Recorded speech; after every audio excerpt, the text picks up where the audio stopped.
महाप्रभु श्री जगन्नाथंकर अपार करुणारू राज्य रे नूतन भाव रे जो सरकार शपथ पाठ ग्रहण करिसंती एवं राज्य 4.5 कोटी लोकंकर आशीर्वाद नवा सहित महाप्रभु को कृपारू ये शपथ पाठ उत्सव पर राज्य सरकार प्रथम कैबिनेट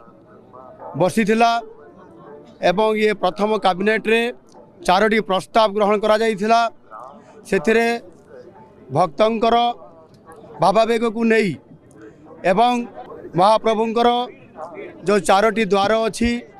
जहाँकि गोटे द्वार छड़ा अन्य द्वार गुड़िक बंद थिला एवं भक्तों भितर श्रद्धालुओं भितर जो असमानता तैयारी होता एवं मनरे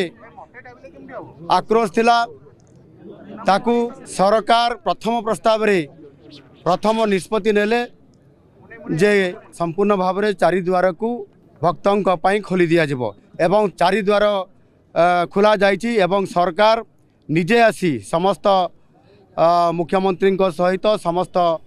2 उपमुख्यमंत्री एवं समस्त मंत्रिमंडल सदस्य मानकर उपस्थिति रे आज